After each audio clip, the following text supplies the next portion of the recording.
ठीक है, हमारे शरीर में कितने मर्म स्थान होते हैं? 107। अच्छा, अब एक क्वेश्चन और पूछते हैं, रावण के शरीर में कितने मर्म स्थान थे? 107। क्यों? गर्दनों के 37 ऊपर कौन, 9 सिर के, तो 37 × 9 कौन जोड़ेगा? गर्दन से ऊपर कितने मर्म होते हैं? 37 होते हैं। तो उतने मर्म तो उसके 9 सिरों में और थे। हम तो एक सिर की बात कर रहे हैं, षडंग शरीर की बात कर रहे हैं। ठीक है, तो षडंग शरीर में कितने होते हैं? 107 मर्म स्थान होते हैं। अष्टभुजा की बात नहीं कर रहे हैं, चतुर्मुख की बात नहीं कर रहे हैं, पंचमुख की बात नहीं कर रहे हैं। ठीक है, हम किसकी बात कर रहे हैं? षडंग शरीर की बात कर रहे हैं। तो षडंग शरीर में कितने मर्म स्थान होते हैं? 107 मर्म स्थान होते हैं। और उन 107 मर्मों से डरने की आवश्यकता नहीं। क्यों डरने की आवश्यकता नहीं? यदि उसको आप 4 से डिवाइड कर दें तो कितने मर्म स्थान होते हैं? 25, 30, 35 से ज्यादा मर्म स्थान नहीं होते, क्योंकि 4 तल हृदय, 4 क्षिप्र, 4 इंद्रवस्ती, ठीक है, समझ रहे हैं हमारी बात, 4 लोहिताक्ष, 5 सीमंत, 4 श्रृंगाटक। ठीक, इस ढंग से यदि आप कैटेगराइज करेंगे तो क्या गिने चुने कुछ मर्मों की स्थिति हमें पता होनी चाहिए, और उसमें भी सारे मर्मों को जानने की आवश्यकता नहीं। मुश्किल से यदि 10-15 मर्म यदि आप ठीक से सीख लेते हैं तो आप एक्सपर्ट हो जाते हैं। कि जब भी हमें किसी विज्ञान को जन जन तक पहुंचाना होता है तो हमें उसे क्या करना पड़ता है? सिंप्लीफाई करना पड़ता है। क्या करना पड़ता है? सिंप्लीफाई। यदि कोई कहे कि भाई हर बार आपको यदि इसमें कॉल करनी है, हर बार आपको अपना OTP डालना पड़े, और हर बार क्या कहते हैं आपको उसमें अपना फ़ोन नंबर डालना पड़े, या क्या होता है आपका ईमेल एड्रेस डालना पड़े, ईमेल करना पड़े, तो क्या पॉसिबल है? अब तो इसमें क्या एक बार कर दिया आपने, फिर आपका जैसे मर्जी करो। तो इस सिंप्लीफाइड किया तभी तो कर सके। यदि आप इसको कॉम्प्लिकेट करोगे तो ये प्रैक्टिसाइज नहीं हो पाएगा और ये जन जन तक नहीं पहुंच पाएगा। इसीलिए whenever you want to popularize a science then you have to simplify the whole process। तो हम लोगों ने क्या किया? मर्म चिकित्सा के प्रोसेस को बिल्कुल सिंप्लीफाइड किया, जिससे कि हर व्यक्ति इसको समझ सके। पहले हमारी बात सुनने के लिए कोई तैयार नहीं था, आप लोग भी नहीं तैयार थे। यदि मैं उस समय इनसे कहता, अपने योगदंडे जी से, अपने सेक्रेटरी इनसे कहता कि भाई आप मर्म चिकित्सा करा ली, कोई नहीं राजी था सुनने के लिए राजी था, हमें कोई सुनने के लिए राजी नहीं था। तो हमने किसके साथ काम करना शुरू किया? अपने नए विद्यार्थियों के साथ, एक ऐसे लोगों के साथ जिनको इसकी इन्फॉर्मेशन नहीं है कि मर्म क्या होते हैं, मर्म कैसे होते हैं। ठीक, समझ रहे हैं? उस समय तो ऐसे लोगों के साथ गए। और जब ये रिजल्ट ओरिएंटेड साइंस है, यदि आपको परिणाम चाहिए, उसका फायदा मिलना है तो आप कर सकते हो, और नहीं तो जब ये चीज हुई तो लोगों के मन में ये विश्वास जगा कि हमें भी सीखना चाहिए। ठीक है, मैं बनारस हिंदू विश्वविद्यालय का विद्यार्थी हूँ और सन 1991 से निरंतर इस पे काम कर रहा हूँ। ठीक, लेकिन 2016 में पहली बार हम लोगों ने वहाँ एक लेक्चर दिया। उससे पहले हम लोग पूरे देश दुनिया में घूमते रहे। वहाँ के हेड डीन जो थे कहने लगे यार तुम हमारे साथ ही थे, कहने लगे सारी दुनिया में घूमते मर्म करते हो यार, हमारे यहाँ कभी नहीं आते। मैंने कहा तुमने बुलाया क्या? ठीक है, यहाँ भी हम लोगों ने सचिवालय में सबसे पहला कार्यक्रम किया। ठीक है, हमारी यहाँ सेक्रेटरी थी, उन्होंने एक विशेष कार्यक्रम किया, आप सभी लोग उसमें थे। और तब से हम लोगों ने उत्तराखंड में इसकी यात्रा को प्रारंभ किया और अपने विद्यालय में, अपने विश्वविद्यालय में अपने साथियों के साथ इसको शेयर करना शुरू किया। नहीं तो कौन सुनता था? वही चीज़ हमारी जो मैंने पढ़ी है, आपने पढ़ी, इकहत्तर तो पढ़ी है, जिस पर चोट लगती है तो व्यक्ति की मृत्यु होती है, तो उस पर चिकित्सा कैसे हो सकती है, एक माइंडसेट हमारा था, पक्का था। ठीक है, तो हम लोगों ने जब इसके उत्तर हम लोगों को ढूंढने पड़े। क्यों ढूंढने पड़े? क्योंकि आप कैसे चिकित्सा कर सकते हो, उल्टा काम कैसे कर सकते हो जो शास्त्र के विरुद्ध है, जो कहीं लिखा। तो हम लोगों ने उसको पहले मर्म अभिघात को समझने की कोशिश की। जब मर्माघात की बात करते हैं तो क्या करते हैं? पेनिट्रेटिंग इंजरीज की बात करते हैं। समझ रहे हैं हमारी बात? कि मर्म का अभिघात हो, पूरा का पूरा अभिघात हो, तो उसको हम इंजरी कहते हैं। तो चिकित्सा कैसे हो सकती है? भाई चोट लगेगी तो आदमी मर जाएगा, चिकित्सा कैसे हो सकती है? तो हम लोगों ने उनको समझाया कि you have to differentiate between the stimulation, irritation and the injury. ठीक है, अंतर किसमें समझना है? स्टिमुलेशन में समझना। और हम जब भी चिकित्सा में बात कर रहे हैं, किसकी बात कर रहे हैं? स्टिमुलेशन की बात कर रहे हैं। हम इंजरी की बात नहीं कर रहे हैं, हम इरिटेशन की बात नहीं कर रहे हैं। एक छोटा सा उदाहरण हम बार बार इसको देते हैं, और खासकर बच्चों से तो ये बात करते हैं कि यदि मैं आपसे कहूँ कि आज आप अमिताभ बच्चन लग रहे हो, तो आप खुश होंगे, नाराज होंगे? जोर से बोलिए। खुश होंगे। और यदि मैं आपसे कहूँ कि बहुत अमिताभ बच्चन बनते हो अपने को, तो क्या होगा? आप क्या सब खुश होगे, नाराज होगे? ये बताइए। खराब लगेगा। और यदि एक रहपट मारे, एक थप्पड़ मारे, अमिताभ बच्चन बनता है अपने को, तो इसका मतलब क्या है? तो ये क्या हुआ? Stimulation, irritation and injury. Whenever we are talking about the marma therapy, just we are concerned with the stimulation of the murmur. We are not going to irritate the murmur, we are not going to injure the murmur. ठीक है, हमारा उद्देश्य क्या है? मर्म को stimulate करना. And with the help of this stimulation, just we are getting a very big scope of in the medical field, in this science, with this science. पूरा का पूरा एक पूरा हमें, हमारी तो जिंदगी बदली, पूरे लाखों करोड़ों लोगों की जिंदगी बदल दी इस मर्म चिकित्सा ने. कैसे बदल दी? क्योंकि वो परिणाम मिलने लगे जो हम कल्पना भी नहीं कर सकते कि पोस्ट पोलियो पैरालिसिस, किसी का पैर नहीं चलता, तो हमें कभी भी आसपास कोई दिखाई देता है तो हम उसको आग्रहपूर्वक बुलाते हैं. या कोई मरीज हमारे पास आता है जिसको पोस्ट पोलियो पैरालिसिस है, वो किसी दूसरी बीमारी के लिए आता है, तो हम उससे कहते हैं भाई ये बीमारी तो ठीक हो जाएगी, कोई भी ठीक कर लेगा, आप थोड़ा सा हमको सेवा का अवसर दीजिए, हम आपके पैरों के मर्म को दबाते हैं. आपको यदि ये परिणाम दिखाई दे अभी तुरंत, तो इसको कंटिन्यू करना है. ठीक है, और जब कंटिन्यू करता है तो निश्चित रूप से फायदा होता है. तो कितनी बड़ी चिकित्सा है, आप उसकी कल्पना कीजिए. 30 साल पुराना, 40 साल पुराना, 50 साल पुराना बीमारी ठीक होती. अब लोग पूछते हैं कि 40 साल पुरानी चिकित्सा बीमारी की चिकित्सा कैसे हो सकती है, ये हमारी कल्पना से दूर है. एक फिर उदाहरण हम लोग देते हैं. यदि इस कमरे में 40-50 साल से अंधेरा है, पूरा सिस्टम बना हुआ है अंदर, लेकिन 40 साल तक इसमें अंधेरा है, हमने बल्ब नहीं जला, और यदि 40 साल के बाद आप यदि इसका बटन दबा के बल्ब जलाते हैं तो क्या कितना समय लगेगा प्रकाश आने में? उतना ही जितना कि अभी 1 मिनट पहले. ठीक है, ऐसे ही मर्म चिकित्सा के परिणाम, ऐसा ही भरोसा मर्म चिकित्सा पे करना चाहिए. और ऐसे ही सारी की सारी बीमारियों में हमें मर्म चिकित्सा जरूर करनी है, क्योंकि हो सकता है कि आपके एक प्रयास से किसी की जिंदगी बदल जाए. ठीक है, तो कोई भी व्यक्ति जो चाहे हमारे आसपास हो, हमारा नियर एंड डियर हो, या कोई भी व्यक्ति हो, वो भी हमारा नियर एंड डियर है, क्योंकि उसमें भी वही हमारी एनर्जी सब में एक है. देखिए, ये एक बल्ब जल रहा है, एक माइक चल रहा है, एक कंप्यूटर चल रहा है, एक एलईडी जल रही है, एक सब कुछ है. इन सब के भीतर क्या है? इलेक्ट्रिसिटी. क्या चीज़ कॉमन है? इलेक्ट्रिसिटी. और आप सबके, हम सबके बीच में एक चीज़ कौन सी कॉमन है? जो आत्मा, जो परमात्मा का एक तरह से रिफ्लेक्शन है, परमात्मा का अंश है. तो सब एक एनर्जी से है नहीं. यदि 10-20 आदमी कोई प्रभावित होंगे तो वो निश्चित रूप से वो हमें भी प्रभावित करेगा. और यदि 10 आदमी आपके काम से प्रसन्न होते हैं तो क्या वो प्रसन्नता आपको भी मिलेगी. ठीक है, तो किसी भी रोगी को ये कहकर मना नहीं करना है कि ये पुरानी बीमारी. In each and every case with the reasoning, with the rationality, आपको ट्रीटमेंट मर्म का देना ही देना है. तो अब ये हमें एक तरह की दुविधा थी. हमने समझ तो लिया कि स्टिमुलेशन किसे कहते हैं, हमने समझ लिया कि इरिटेशन किसे कहते हैं, हमने समझ लिया कि इंजरी किसे कहते हैं, लेकिन हमारे पास कोई प्रोटोकॉल नहीं था, कहीं कुछ नहीं था. योग में है कि भाई ऐसे करना है, वैसे करना है. रसशास्त्र में है इतनी डोज देनी है, पंचकर्म में इतनी बार ये करना है, इतने वमन कराने, इतने विरेचन कराने, इतने वे सारी चीज़ लिखी है ना हर जगह. कहीं मर्म चिकित्सा में कुछ लिखा हो तो ये एक संकट था कि हम करें तो करें क्या. और डर ये था कि यदि कुछ करेंगे और गलती हो गई तो कोई बिना लटकाए मानेगा नहीं. समझ रहे हैं हमारी बात? यदि किसी कॉपी पर कोई इबारत लिख दी आपने, कोई कॉपी पे पूरी भर दी, उस पर क्या कोई आप दूसरी चीज़ लिख सकते हो? नहीं लिख सकते. उसके लिए क्या चाहिए? हमें पूरी कॉपी चाहिए. ऐसे ही जब हम लोगों ने मेडिकल स्टूडेंट्स के साथ, आयुर्वेद के लोगों के साथ ये शेयर करना चाहा, क्योंकि उसमें तो इबारत लिखी थी कि मर्म पर चोट लगने से व्यक्ति मरता है, उन्होंने स्वीकार नहीं किया, उसमें दूसरी इबारत लिखी नहीं गई, तो हमने उस पर लिखना छोड़ दिया. 2-4 बार कहा नहीं लिखी गई तो हमने कहा छोड़ दिया. तो हमने किसके साथ शुरू करना शुरू किया? नए बच्चों के साथ काम करना शुरू किया. उस समय शायद ये के भी कौन से ईयर में, 3rd ईयर 4th ईयर में रहे होंगे ये लोग. नए बच्चों के साथ हम लोगों ने काम करना शुरू किया, योग के विद्यार्थियों के काम करना शुरू किया, और मरीजों के साथ काम करना शुरू किया, और कैंप्स का आयोजन किया. जगह जगह जाते थे हम लोग, कैंप्स लगाते थे. और कैंप्स भी कैसी जगह लगाते थे? बहुत शहरों में लगाएंगे तो कोई आपके पास आने वाला नहीं. तो कुछ कस्बों में हम लोगों ने जैसे वृंदावन में, हाथरस में, पंजाब के कई छोटे कस्बों में, और जब वहाँ उसके परिणाम देखे तो ये हाल होता था. 2-2, 2,500 हज़ार मरीज हम लोग देखते थे. इसी ढंग से फिर तो हम लोगों ने मेडिकल कॉलेजेस के साथ काम करना शुरू किया. तो अपना सुशीला तिवारी मेडिकल कॉलेज है, इसमें हम लोगों ने करीबन 5 दिन का एक प्रशिक्षण कार्यक्रम भी किया और ये शिविर भी किया, और मैं समझता हूँ करीबन 2,500 मरीज हम लोगों ने वहाँ देखे. तो इतने नंबर ऑफ पेशेंट रहे कि पूरे के पूरे जितने डिपार्टमेंट्स थे उनके लोगों ने भी वहाँ पेशेंट्स रेफर किया और उसके परिणामों को देखा. तो पूरे ऐसे पिथौरागढ़ में किया था. पिथौरागढ़ में हम लोगों ने कैंप किया, किसमें?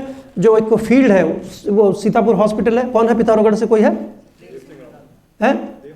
देव सिंह राव. उसमें मरीजों को हम लोगों को वहाँ देखना पड़ा, क्योंकि इतनी भीड़ थी कि हम लोग अस्पताल के अंदर देख ही नहीं सकते थे।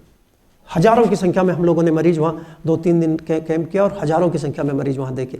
तो जब परिणाम मिलने लगे तो लोगों के सहयोग से, लोगों के द्वारा ये सारे के सारे कार्यक्रम होने लगे और कुछ एजेंसीज फिर हम लोगों के साथ शामिल हुई कि इसको प्रमोट करने के लिए। और फिर हम लोगों ने देखा कि हमारी सरकार का भी हम लोगों का, जब यहाँ लोगों ने परिणाम देखे तो हमारे विभाग ने इस पे सहयोग किया और फिर ये एक प्रक्रिया के तौर पे हम लोग इसको सीखने सिखाने लगे। और आज हम लोग एम्स दिल्ली से लेके कई मेडिकल कॉलेजेस में ये इसके सेमिनार्स, इसके लेक्चर्स, इसके ये आयोजित करते हैं, देश दुनिया में काम करते हैं। अभी नेपाल सरकार के भी मेडिकल अफसर्स को हम लोगों ने 2 बार हम लोगों ने वहाँ ट्रेनिंग प्रोग्राम कराया।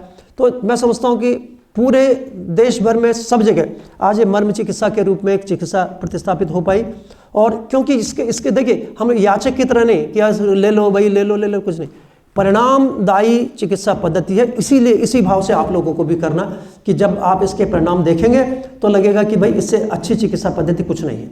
और यदि सबके लिए स्वास्थ्य की परिकल्पना को सिद्ध करना, हेल्थ फॉर ऑल करने, तो आप कितने अस्पताल खोल लीजिए, आयुष्मान खोल लीजिए, चाहे मेडिकल कॉलेजेस खोल लीजिए, आप मरीजों की संख्या को कम नहीं कर सकते और सबके लिए हेल्थ कर ही नहीं सकते, पॉसिबल नहीं। लेकिन यदि आप सबको, मेडिकल डॉक्टर्स को, चाहे एलोपैथी हो, चाहे होम्योपैथी हो, चाहे आयुर्वेद के हो, सबको यदि मर्म चिकित्सा कर दें तो बिना किसी पैसे के इस गोल को हम अचीव कर सकते हैं। करना क्या है? सिखाना ही तो है। मैंने आपको सिखाया, आप आगे 10 को सिखाएं, उसी प्रोटोकॉल को फॉलो करें, यानी अपनी मनमानी नहीं। जो प्रोटोकॉल है उसी प्रोटोकॉल को फॉलो करें, जो लोकेशन है उसी को फॉलो करें, तो आप देखेंगे रिजल्ट विल बी सेम। आप सबके परिणाम एक जैसे होंगे। तो ये एक पूरा सिस्टम, एक चेन के रूप में ये सारी चीज़ें हो सकती हैं। तो हम लोग कहते हैं कि it is the non surgical, non medicinal option reaching the poorest strata. और सबको क्या कर सकता है कि ये जितने न्यूरोलॉजिकल है, जब हम वायु की बातों की बात की, मैंने आपको क्या बताया कि 80 तरह के जितने भी नानात्मक रोग हैं उन सभी में क्या है, मर्म चिकित्सा के माध्यम से फायदा होता है। जितने हड्डी से संबंधित हैं, जितने जोड़ से संबंधित हैं, जितने नर्व से संबंधित हैं, उन सब में फायदा होता है। और जितने भी लाइफस्टाइल डिसऑर्डर उनमें भी काम करती है ये जितने भी। अब आप देखा होगा कि जेनेटिक केयर का एक नया कंसेप्ट हम लोगों के सामने है। आजकल 2-3 चीज़ें नहीं है। एक तो जेनेटिक केयर है, दूसरी आप समझ सकते हैं कि लाइफस्टाइल डिसऑर्डर पे पूरा का पूरा एक सिस्टम बना है। और लाइफस्टाइल डिसऑर्डर्स को ठीक करने के लिए एक मेडिसिन की अलग से ब्रांच हम लोग देखते हैं कि जो लाइफस्टाइल डिसऑर्डर्स को ठीक करे।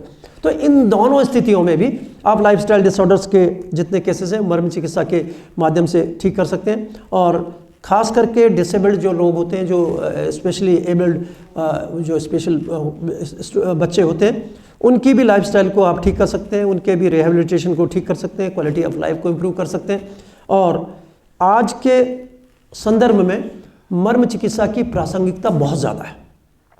और हम लोग कहते हैं कि as a super speciality science it should be applied in all medical branches. और 2030 के बाद आप समझ सकते हैं कि क्या नीति है हमारे प्रधानमंत्री जी के और हमारे देश की, कि एक राष्ट्र और एक चिकित्सा विधान, ठीक है, एक चिकित्सा पद्धति, एक तरह का सिस्टम। तो उसमें निश्चित रूप से आप लोगों की भूमिका बहुत ज़्यादा होने वाली है। क्यों होने वाली है? क्योंकि आपको कहीं ना कहीं एलोपैथिक ट्रेनिंग भी आपको दी जाती है, सारा का सारा कंसेप्ट पढ़ाया जाता है, आपको आयुर्वेद पढ़ाया जाता है, पंचकर्म आप जानते हैं, सारी और विधाएं, नाड़ी परीक्षा आपको पढ़ाई जाती है और सारी चीज़ें भी जानते हैं। और यदि मर्म चिकित्सा सीख जाते हैं तो आपके पास एक अपर हैंड है कि आप उन बीमारियों को भी ठीक कर सकते हो जो सामान्य रूप से हमारी चिकित्सा पद्धतियों के जो एक तरह से हमारे स्पेशलिटीज़ हैं उनसे ठीक नहीं होती या एलोपैथिक से ठीक नहीं होती, उनमें भी ये मर्म चिकित्सा के माध्यम से चिकित्सा हो सकती है। And it should be applied as a super speciality science in all medical disciplines. भाई एलोपैथी वाला एलोपैथी के साथ करें, आयुर्वेद वाला आयुर्वेद के साथ करे, होम्योपैथी वाला होम्योपैथी के साथ करे, यूनानी वाला यूनानी के साथ करे। इसमें क्या दिक्कत है? इसमें कोई डिस्प्यूट है? कोई नहीं। तो उसको इससे क्या होगा कि इससे ज़्यादा से ज़्यादा लोगों तक हम ये सर्विसेज को दे सकते हैं। तो ये स्पेशलिटी है। अब लोग हमसे पूछते हैं कि आपकी समझ में कैसे आया? पहले तो लोग बहुत पूछते थे, ठीक है, अब तो लोगों को समझ में आ गया कि भाई 30-40 साल से कुछ ना कुछ बोल रहे हैं तो लोग भी सुन रहे हैं। आज इसका एक्सेप्टेंस भी है, गवर्नमेंट ऑफ इंडिया इसको एक्सेप्ट करती है, CCRS इसको एक्नॉलेज करती है। अब हम सारे विश्वविद्यालय में इसके पाठ्यक्रम में है, बनारस हिंदू विश्वविद्यालय में इसका क्लिनिक, एक हमारे फैकल्टी में इसके क्लिनिक शुरू है। सर्वपल्ली राधाकृष्णन विश्वविद्यालय के जो प्रोफेसर्स हैं उनको, डिपार्टमेंट के लोगों को हम लोगों ने ट्रेंड किया है। इसी ढंग से NIA में जयपुर में भी कई बार हम लोग कार्यक्रम कर चुके हैं, वहाँ भी क्लिनिक प्रारंभ है। ऐसे देश के जितने भी प्रतिष्ठित आयुर्वेदिक के विश्वविद्यालय हैं या बड़े कॉलेजेस हैं, उन सब में ये मर्म चिकित्सा को एक चिकित्सा पद्धति के रूप में आज स्वीकार किया जाने लगा है और OPD के रूप में इसकी व्यवस्था लोगों ने किया। और मैं समझता हूँ बहुत अच्छे परिणाम हमारे जो वो लोग काम कर रहे हैं, बहुत अच्छे ढंग से काम कर रहे हैं और बहुत अच्छे परिणाम उसको मिल रहे हैं। और मैं समझता हूँ कि जहाँ मर्म चिकित्सा की OPD चलती है, चाहे आपने सचिवालय में लगा के देखा हो मेला, ठीक है, सबसे ज़्यादा नंबर ऑफ पेशेंट किस में रहते हैं? मर्म चिकित्सा में रहते हैं। इसमें लेना एक ना देना दो, उसके परिणाम बहुत चौके ही चौके। ठीक है, आपको भी यदि इसको मर्म चिकित्सा के सब जगह कल से अप्लाई करना चाहे, एक पैसे का खर्च नहीं, ना आपको दवाई देनी है, ना पैथोलॉजिकल किट देनी है, ना कुछ कोई सामान देना, कुछ देना, कोई कुर्सी मेज देनी है, कुछ नहीं देनी। उसी में आप यदि डिक्लेयर करते हैं कि हर चिकित्सा जितने हैं इनको मर्म चिकित्सा का क्लिनिक के लिए भी आप एक तरह का अपने डिपार्टमेंट की तरफ से कहते हैं कि ये मर्म चिकित्सा अनाउंस करें, अपने वेबसाइट पे डालें कि हमारे इतने केंद्रों पे इन डॉक्टर्स के द्वारा मर्म चिकित्सा उपलब्ध है, हमारे लोग जितने भी हैं वो मर्म चिकित्सा के लिए जो मरीज हैं वो चिकित्सा ले सकते हैं। कल से आप इसको कर सकते हैं। तो आप समझ सकते हैं कि कितनी सस्ती, सुलभ और बिना किसी दुष्परिणामों की ये चिकित्सा पद्धति है। और इसका फ़ायदा हम लोगों के साथ साथ, हमारे लोगों के साथ साथ कम से कम उत्तराखंड के उन लोगों को मिल सकता है जहां हमारी चिकित्सकीय आवश्यकताओं की पूर्ति हम लोग नहीं कर पाते। तो ये बहुत अच्छा सिस्टम है। तो लोग पूछते थे कि कैसे इसको आप लोगों को समझ में आया। तो आपने देखा होगा कि जब भी आप घर में पूजा पाठ करते हैं, कितने लोग पूजा पाठ करते हैं रोज़, या घर में ऑकेजनली तो होता है, तो क्या करते हैं, जब भी हम हवन करते हैं, यज्ञ करते हैं, कोई भी कार्य करते हैं, तो शिखा बंधन से प्रारंभ करते हैं। कहाँ से करते हैं? शिखा बंधन से प्रारंभ करते हैं। और जब शिखा बंधन से प्रारंभ करते हैं और अंत क्या करते हैं, रब जब करते हैं ओम अस्त्राय फट करके हम हाथ पे, दाएं हाथ के तले पे उंगली से ऐसे ठोकते हैं। तो समझ में आया कि यहाँ पे कौन सा मर्म है, यहाँ पे अधिपति मर्म है, और यहाँ पे कौन सा मर्म है, तल हृदय मर्म है। तो कहाँ से शुरुआत होनी चाहिए मर्म चिकित्सा की? अधिपति मर्म से शुरू होनी चाहिए। और कहाँ पे कर्म होना चाहिए? यहाँ पे होना चाहिए। अब बचपन से घर में देखते थे कि पूजा पाठ होती है, कोई भी मंत्र हवन यज्ञ करते हैं, तो हम किसी ना किसी चीज़ को जल से, क्या कहते हैं, रोली से, चंदन से, आजिशे से अपने अंगों को छूते हैं। बाद में पता लगा ये तो सारे के सारे मर्म स्थान है, आणी है, उर्वी है, पीछे कुकू कर्काटिका है, ये सारे मर्मों को हम छूते हैं। यहाँ पे यदि लगाते हैं तिलक तो स्थपनी पे लगाते हैं, माताएं क्या कहते हैं सिंदूर भरती हैं तो सीमंत पे भरती हैं। ये सारे के सारे वो मर्म स्थान हम लोगों को दिखाई दिए। तो लगा कि it is the important marma science and marma therapy originated from the anganyas and the karanyas. अंगन्यास करते हैं हम, ये इसको क्या कहते हैं? अंगन्यास कहते हैं। हमारे शास्त्रों में इस विधि को क्या लिखा? अंगन्यास का। और इसके विधि के माध्यम से हम मर्म का आच्छादन करते हैं। मर्म के आच्छादन की विधि हो गई। ये क्या हुई? मर्म आच्छादन विधि। आपने देखा होगा कि हम जब किसी भी भगवान के स्वरूप की पूजा करते हैं, चाहे राम जी की करें, हनुमान जी की करें, शिव जी की करें, विष्णु भगवान की करें, कृष्ण भगवान जी की करें, तो उनके विभिन्न नामों से, विभिन्न मंत्रों से हम कहते हैं ये मेरे कंठ की रक्षा करें, ये मेरे सिर की रक्षा करें, ये मेरे बाहु की रक्षा करें, ये मेरे पृष्ठ की रक्षा करें, मंत्रों से करते हैं ना। तो वो क्या है? वो सारे के सारे मर्म स्थान है। तो समझ में आया कि मर्म चिकित्सा को चिकित्सा के रूप में इसलिए नहीं बनाया कि इसके परिणाम यदि गलत ढंग से करेंगे तो घातक हो सकते हैं और उससे कॉम्प्लिकेशंस हो सकते हैं। इसलिए उन्होंने क्या किया? इसको पूजा पाठ के साथ, कर्मकांड के साथ समाहित कर दिया, जिससे कि वो तीनों टाइम यदि आप त्रिकाल संध्या करते हैं तो अपने मर्मों को स्टिमुलेट करते हैं और उसके फायदे ले सकते हैं। ठीक है, तो ये चीज़ सारी हमारे समझ में आई। और anganyas and the karanyas was the important part of all spiritual, जो हमारे रिचुअल्स होते थे उन सब का, एक धार्मिक कर्मकांड का एक महत्वपूर्ण हिस्सा ये अंगन्यास और करन्यास था।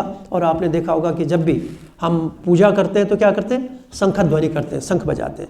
शंख बजाने का उद्देश्य क्या? जो हमारे कंठ के 14 मर्म स्थान, यहाँ से यहाँ तक कितने मर्म होते हैं? 37। सुप्रा क्लेविकुलर रीजन में कितने मर्म स्थान है? 37 मर्म स्थान। उसमें से 23 मर्म स्थान हमारे सिर में होते हैं और कंठ में कितने होते हैं? 14 मर्म स्थान होते हैं। 14 मर्म स्थान रिस्पॉन्सिबल किसके लिए? विशेष रूप से हमारे इंद्रियों के लिए और हमारे प्राण के लिए। बहुत सारे काम लिखे उन्होंने कि मातृका मर्म से क्या होता है, धमनी मर्म से क्या होता है, जो जितने भी कंठ में, कर्काटिका से क्या होता है। ठीक है, इन मर्मों के माध्यम से क्या होता है? जो कार्य होते हैं उनको हम सीधे स्टिमुलेट नहीं कर सकते। हम यदि कहें कि गला दबाने लगें किसी का मर्म चिकित्सा के लिए तो पॉसिबल नहीं। तो इसके लिए क्या करते हैं? प्रतिदिन शंख ध्वनि की जाती थी और जब हम इसको ब्लो करते थे तो एक प्रेशर क्रिएट करते हैं, नेगेटिव प्रेशर क्रिएट। बाहर फूंक मारते हैं तो क्या? नेगेटिव प्रेशर क्रिएट करते हैं। And with the help of this pressure generation in the neck region, ultimately just you're, stimulating all 14 marma point of the neck region. जो गर्दन के और गले के जो 14 मर्म स्थान है उनको हम किससे स्टिमुलेट कर लेते हैं? With the help of this शंख जो ब्लोइंग ऑफ द कॉन्च है, इससे कर सकते हैं। ये क्या था? ये हमारी चिकित्सा पद्धति, ये जो हमारी एक तरह से वैदिक संस्कृति है या एंशिएंट इंडिया का जो हमारा कल्चर है, उसके साथ ये सबके लिए, सबको फायदा पहुंचे, सब लोग सर्वे भवन्तु सुखिनः सर्वे सन्तु निरामया सर्वे भद्राणि पश्यन्तु मा कश्चित् दुःखभाग्, सब सुखी हो, उसके लिए एक प्रोसेस बना दिया था कि भाई सब लोग स्वस्थ रहें, सब लोग सुखी रहें, सब लोगों को कोई दिक्कत ना हो। इसलिए ये सारा प्रोसेस हमारी सोसाइटी में ये एक कॉमन चीज़ थी। अब ये मर्म क्या होते हैं? मर्म संख्या में कितने होते हैं? 107 होते हैं। And they are fatal when they are ill treated. जब इनके साथ कोई चोट लगती है, इन पे कोई गलत प्रभाव होता है, इस पे हम आघातित होते हैं, या इसको हम ठीक ढंग से गलत ढंग से दबाते हैं या गलत ढंग से इस पर व्यवहार करते हैं, तो क्या होता है? ये घातक होते हैं, इसलिए इसको मर्म कहते हैं। इसकी परिभाषा सीधी लिखी है, डल्लर ने कहा क्या कहा? मार्यंतीत मर्माणि। यदि जिन पर चोट आघात लगने से, चोट लगने से यदि किसी व्यक्ति की मृत्यु होती है तो हम उसको क्या कहते हैं? मर्म कहते हैं। इसलिए आपको जानना चाहिए कि ये मर्म। अब ये मर्म के विषय में क्या हुआ? जब हम लोगों ने ये मर्म करना शुरू किया, 91 में शुरू किया, तो एक खलबली सी मची। साउथ ईस्ट एशिया में बहुत गए हम लोग, जापान में बहुत गए, तो वहाँ के लोगों को लगा कि भाई हम एक्यूप्रेशर एक्यूपंचर करें, हमारी उतार के तो कोई कुछ नहीं, हमें ही तो नहीं सिखा रहा है।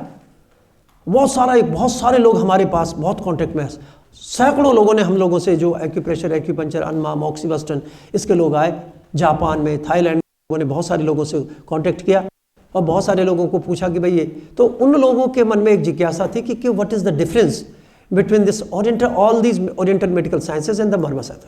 ठीक है, इनके बीच में अंतर क्या है और यह क्या चीज़ ये करते क्या है, समझ में नहीं आता था लोगों को क्या चीज़ होती है। तो हम लोग कहते हैं कि whenever we are talking about the acupressure acupuncture, आपने देखा कोई यहाँ पे उसका दाना बांध रहा है, क्या कहते हैं? मेथी का दाना बांध रहा है, कोई यहाँ पे छोटा सा मैग्नेट, कोई टेप लगा रहा है, कोई यहाँ पे रंग लगा रहा है, तरह तरह की चिकित्सा पद्धतियाँ। लेकिन हम लोग कहते हैं कि marma points are not superficial, ठीक है, लैंडमार्क्स, सुपरफिशियल लैंडमार्क्स नहीं, they are deep seated physio anatomical structures. जब भी हम मर्म की बात करते हैं, एक परिभाषा तो हमने आपको क्या बताई कि मार्यंतीत मर्म, दूसरी बताई कि जहां मांस, सिरा, स्नायु, अस्थि और संधि ये समूर्छित होते हैं या मिलते हैं, तो उसको क्या कहते हैं? जहां पे इनका संघात होता है। संघात का मतलब क्या है? जहां दो से ज्यादा चीजें मिलती हैं उसको संघात कहते हैं। संधि और संघात का अंतर समय, जहां दो हड्डी मिलेंगी उसको क्या कहेंगे? संधि कहेंगे, और जहां दो से अधिक मिलेंगे उसको क्या कहेंगे? संघात कहेंगे। तो दो से अधिक का मतलब क्या? यहां संघात है। किस चीज का संघात है? मांस का, सिरा का, स्नायु का, अस्थि का, संधि का, ये पांचों चीजों के संघात का स्थल क्या कहलाता है? मर्म कहलाता है। इसलिए क्या है? These are not superficial points, skin पे नहीं है ये। कहीं आप सोचे कि भाई स्किन पे कहीं मर्म के बिंदु ऐसे लटका रखे हो, ये एलईडी नहीं है कि मर्म के पॉइंट। तो ये क्या है? ये फिजियोलॉजिकल और एनाटॉमिकल स्ट्रक्चर्स हैं और डीप सीटेड है। ये नहीं कि ये वहीं पे सुपरफिशियल नहीं है, ये डीप सीटेड है। और यदि हम टोमोग्राफिकली देखें, ऊपर से नीचे देखें, तो एक दूसरे पूरा प्रेशर यदि हम देखते हैं तो ऊपर से नीचे जितने भी स्ट्रक्चर्स होते हैं वो सभी उस स्थान विशेष के मर्म के अंतर्गत आते हैं। ठीक है, तो any trauma to these places में लीड टू डेथ और many other complications regarding the physiological functions and anatomical configuration. तो कभी कभी उसका कोई स्ट्रक्चर खराब हो जाएगा, हाथ पैर का कोई खराब हो सकता है, उसका बेंडिंग हो सकती है, बोइंग हो सकती है, उसका कम से एक एट्रोफी हो सकती है, डिस्ट्रॉफी हो सकती है, ये एनाटॉमिकली हो सकता है। और फिजियोलॉजिकली का मतलब क्या है कि आप देखते हैं यदि किसी व्यक्ति को पैरालिसिस होती है तो एनाटॉमिकली उसका हाथ पैर सब दिखते हैं, ठीक दिखते हैं, लेकिन वो हाथ पैरों को चला नहीं सकता, फिंगर्स को नहीं मोड़ सकता, उसका सेंसेशन नहीं होता, तो उसको आप मान सकते हैं कि भाई ये फिजियोलॉजिकल एक तरह से फंक्शन की डेथ है। तो मर्माज आर कंपोज्ड ऑफ द मांस, सिरा, स्नायु, अस्थि, संधि। तो ये हम लोगों ने बताया। So during any surgical intervention or the parasurgical process one has to take care of these marma points. इन मर्म स्थानों को हर किसी व्यक्ति को बचाना चाहिए, ये सबसे महत्वपूर्ण है। तो जब भी मर्म चिकित्सा आपको करते हैं तो क्या करना चाहिए? You should be very very very much careful, बहुत ज़्यादा केयरफुल होना है। मर्म चिकित्सा करते समय बहुत ज़्यादा आपको सुरक्षा रखनी है या सावधानी रखनी है। अब ये मर्मा can be categorised into the 5 groups, ये बहुत ज़रूरी है समझना। देखिए, जब भी हम पंचकर्म की ट्रेनिंग कितने लोगों ने की है? कितने हैं? 8-10 लोग तो हैं। जब हम पंचकर्म की बात करते हैं, पंचकर्म का मतलब क्या होता है? स्नेहन स्वेदन क्या है? पूर्व रूप है, पूर्व कर्म। फिर क्या है? वोमिटेशन, वस्ति निर्वाह अन्वासन, और फिर उसके बाद रक्तमोक्षण, नश्य या सिरोविरेचन, है ना? ये चीज़ या तो हम रक्तमोक्षण कहते हैं या सिरोविरेचन कहते हैं, ठीक है? ये अब पंचकर्म में जब हम स्नेहन स्वेदन करते हैं, आजकल पंचकर्म का अंतर्भाव किसमें हो रहा है? मालिश सिकाई में। मालिश सिकाई का मतलब क्या? पंचकर्म। अब आपको एक छोटा सा बात बताते हैं, यदि किसी को हाथ पैरों में जलन है बहुत, तो क्या आप उसे बादाम का तेल लगाओगे? सरसों का तेल लगाओगे? क्या करते हैं कि आपको या तो शतधौत घृत लगाना है, घी को कांसे की थाली में मल के, क्या है? नारियल का तेल लगाना। क्यों लगाना? क्योंकि ये शीतवीर है, ठीक है? समझना मेरी बात। और यदि किसी के सिर्फ वायु की वृद्धि हो रही है, उसमें सरसों का तेल लगाएंगे। जहां कफ की वृद्धि है, वात कफ की वृद्धि है, उसमें क्या लगाएंगे? सरसों का तेल। सिर्फ वायु की वृद्धि है तो तिल का तेल, यदि पित्त की वृद्धि है तो क्या? नारियल का तेल। इतना छोटा सा मॉडिफिकेशन। एक छोटा सा उदाहरण और, यदि कहीं का किसी का नॉन हीलिंग वुंड है, नॉन हीलिंग वुंड का मतलब किसी के व्रण है जो भर नहीं रहा, उसमें से पस आ रही है बहुत ज़्यादा, किसी में से ब्लड आ रहा है, किसी में से ड्राइनेस है, तो जात्यादि तेल से, हमारे पास सिर्फ क्या? जात्यादि तेल। क्या है सिंपल हमारे पास? जात्यादि तेल। तो जात्यादि तेल से पट्टी करनी पड़ेगी। लेकिन यदि हमारे दिमाग में वात पित्त कफ की स्थिति हमें पता है, तो क्या करना? जो व्रण ज़्यादा ड्राई है, ठीक है, शुष्क है, जिसमें वेदना ज़्यादा है, ड्राई है, जिसमें हीलिंग नहीं हो रही, मार्जिन्स हल्का से ब्लैकिश हो रहे हैं, उसमें क्या करना? तेल की मात्रा ज़्यादा डालनी है। पट्टी कैसे करेंगे? जिसमें तेल ज़्यादा हो, ठीक है? अब जो कफ वाला है, उसमें क्या करना? बिल्कुल भिगा के उसको बिल्कुल स्क्वीज कर लेनी, जिसमें से सीक्रेशन ज़्यादा है। पट्टी को आपने जाते तेल में भिगाया, पूरा स्क्वीज कर लिया, उसमें तेल नहीं, मात्रा नहीं रहनी चाहिए उसमें, उसको से करना है। और जो पित्त की है उसमें थोड़ी मात्रा में आप उसका उपयोग कर सकते हैं। हमारे पास चीज़ है कि जैसे यदि बीटाडीन लोशन, बीटाडीन ये नेवासल पाउडर और बीटाडीन क्रीम से कहाँ पट्टी करनी है आपके पास, यदि वो है, वातज में किससे करेंगे? आप क्रीम से करेंगे। पित्तज में किससे करेंगे? लोशन से करेंगे। कफज में किससे करेंगे? डस्टिंग पाउडर से करेंगे। इतना यदि विभेद आपको आता है तो आप आयुर्वेद को कहीं भी देख सकते हो, ठीक है? किसी भी तरह से यदि आयुर्वेद की आपकी दृष्टि हो जाती है, आयुर्वेद के सिद्धांतों को मूल रूप से यदि आप समझ जाते हो, तो आप आयुर्वेद का प्रयोग किसी भी चीज़ में, खाने से लेके, पीने से लेके, रहने से लेके, एलोपैथिक दवाइयों में, इंजेक्शंस में, प्रोसीजर्स में भी आप उसको कर सकते हैं। अब जैसे हमने आपको कहा पंचकर्म का आपको उदाहरण दिया। अब पंचकर्म में आपको यदि कोई बीमारी होती है तो आप क्या करते हो? यदि पित्तज होती है तो भी उसमें स्नेहन स्वेदन कराते हो? नहीं कराते। कफज होती है तो उसमें भी स्नेहन स्वेदन कराते हो? वातज होती है तो उसमें भी स्नेहन स्वेदन कराते हो? एक तरह का प्रोसेस करते हो, एक तरह का तेल इस्तेमाल करते हो। क्या इसके पीछे वैज्ञानिकता क्या है? क्योंकि हमारे शरीर पर ये जितने भी मर्म हैं वो क्या है? सौम्य है, आग्नेय है, वायव्य है, सौम्य आग्नेय है। इसका मतलब उस हर की प्रकृति अलग अलग, और हर की प्रकृति अलग है। सबको एक तरह से ट्रीट करेंगे तो क्या संभव है? किसी को खट्टा पसंद है, यदि साउथ इंडियन यहाँ आ जाए तो आप उसको मक्के की रोटी सरसों का साग खिलाओगे तो खाएगा? या अपने कोदों की रोटी दोगे, मंडवे की रोटी खिलाओगे तो खाएगा? नहीं खाएगा, ठीक है? बंगाली को यदि आप अपने यहाँ से झंगोरा खिलाने लगो तो खाएगा? नहीं खाएगा, ठीक? तो इसका मतलब क्या? हर व्यक्ति की प्रकृति के अनुरूप हमें उसका उपयोग करना पड़ता है, ठीक? समझ रहे हैं हमारी बात? तो क्या करना? मर्म में की बात हम लोग करते हैं। यदि एक खेत में, केदारी पुलिया न्याय समझते हैं आप? एक खेत में यदि हम पानी देना है, यदि एक खेत में 20 तरह के पौधे हैं, उसमें गन्ना भी लगा है, गन्ने को कितना पानी चाहिए? कम चाहिए, ज़्यादा चाहिए? ज़्यादा चाहिए। धान में कितना चाहिए? ठीक है। उसी में कैक्टस लगा है, उसमें कितना चाहिए? कम चाहिए। उसी में यदि किसी बबूल का पेड़ लगा है तो क्या है? उसमें कम चाहिए, ठीक। अब हम क्या कर रहे हैं? पूरे खेत में पानी डाल रहे हैं, डालना पड़ेगा, मजबूरी है, क्योंकि सारे पेड़ों को देना। और जितना ज़रूरी गन्ने के खेत के लिए उतनी देर पर हमको पानी देना ज़रूरी है। क्यों देना? क्यों नहीं देंगे तो गन्ना सूख जाएगा, और अधिक पानी से क्या हो रहा है? उन चीज़ों का नुकसान हो रहा है। ऐसा ही पंचकर्म में होता है। हम सारी चीज़ क्या कर, रगड़ा रगड़ी हो रही है आजकल, तो क्या हो रहा है? कुछ हो रहा है, तेल मल रहा है और डाल रहे हैं। उसके पीछे का विज्ञान समझ लेंगे जिस दिन, तो आप उसको परिवर्तन कर लेंगे। परिवर्तन क्या करना? हम मर्म के संदर्भ में मर्म अभ्यंग की बात, हम लोगों ने क्या किया? एक मर्म अभ्यंग का अलग से प्रकरण किया। और कि मर्मों के अभ्यंग को कैसे कर सकते हैं। एक विधि तो यह है कि आपने सारे खेत में पानी भर दिया। दूसरी विधि क्या है, ड्रिप टेक्निक है, जिसको जितना पानी उसको उतना पानी। समझ गया हमारी बात। कौन सी टेक्निक कहलाती है, इजराइल की टेक्निक कहलाती है। ड्रिप टेक्निक कौन सी कहलाती है, इजराइल की टेक्निक कहलाती है कि हम जिस जगह जितना पानी की जरूरत है उतना देंगे। ऐसे किस मर्म में किस तेल का कितनी जगह उपचार करना है उसको जरूरत है। जितने वायव्य मर्म हैं उनमें हमें क्या करना है, तिल के तेल का। जितने सौम्य हैं उनमें क्या करना है हमें, कोई ऐसे तेल का जो कफग्न हो। और जो आग्नेय है उसमें शीतल या तो घी का या उसका अभ्यंग करना चाहिए। तो आप अपने पास क्या कीजिए, जब मर्म की चिकित्सा करते हैं तो आपके दिमाग में होना चाहिए कौन सा मर्म कौन सा है, और उसके अनुरूप जब आप प्रयोग करने लगते हैं औषधियों का, तेल का, लोकल एप्लीकेशन का, तो आप उसके फायदे से आप ज़्यादा। नहीं तो आप क्या करेंगे, सिंपल एक भाई क्षीरबला तेल, महानारायण तेल, पंचगुण तेल ये लगा लेना, ऐसे ये कहना लगा। लेकिन हमें पता होना चाहिए कि किस बीमारी में कौन से मर्म स्थान को स्टिमुलेट करना है, और यदि हमें उसमें कोई षष्ठी उपक्रम का कोई उपक्रम करना है तो हम उसके अनुरूप यदि उपक्रम करते हैं तो हमें उसके परिणाम ज़्यादा अच्छे मिलते हैं। ठीक है, तो ये दृष्टि जब तक हमारी दृष्टि आयुर्वेद के सिद्धांतों के आधार पर या मर्म की संरचना के आधार पर या मर्म के सिद्धांतों के आधार पर नहीं होगी तो उसके परिणाम नहीं मिलते।